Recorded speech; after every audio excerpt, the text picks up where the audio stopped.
সবাইকে, আমি প্রিয়াঙ্কা। তোমরা সবাই কেমন আছো? আজ সকাল সকাল ঘুম থেকে উঠে রেডি হয়ে নিয়েছিলাম ঘুরতে যাব বলে। এই ড্রেসটি বের করে নিয়েছিলাম আগের দিন রাত্রিবেলাতেই। তো সকাল সকাল মা আমাকে খাইয়ে দিয়েছিল, তারপরে আমি লিপস্টিক ঘড়ি পরে রেডি হয়ে নিয়েছিলাম। আমি, মা আর পাড়ার কয়েকজন কাকিমুনিরা মিলে আমরা চলে গেছিলাম সেদিনকার রসিক বিলে। সেটা আলিপুরদুয়ার থেকে খুব একটা দূরে নেই, তবে বাই রোড যেতে আমাদের ওই 45 to 1 hours মতন পড়েছিল। জায়গাটি খুবই ভালো। আচ্ছা, তোমরা কে কে রসিক বিলে এখনো অবধি গেছো আমাকে একটু কমেন্টে জানিও।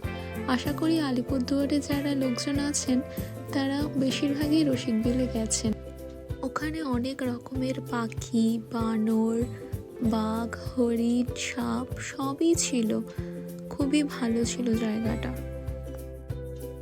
তবে যারা যারা এখন এই জায়গাটি ঘুরতে আসেননি তারা যে কোনো একটা সানডে বের করে এখানে ঘুরতে আসতে পারেন বাচ্চাদের সাথে। জায়গাটি দেখে আপনাদের সত্যি ভালো লাগবে। জায়গাটিকে খুব সুন্দরভাবে সাজিয়েছিল ফটো আর ভিডিও তোলার জন্য।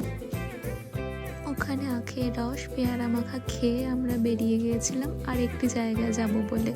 ওটাও খুবই কাছে, তবে ওই জায়গাটির আর ভিডিওটা তোমাদের এখানে শেয়ার করব না। নেক্সট কোনো ভ্লগে তোমাদের সাথে ওটা শেয়ার করে দেব। তবে আজ আসি, টাটা।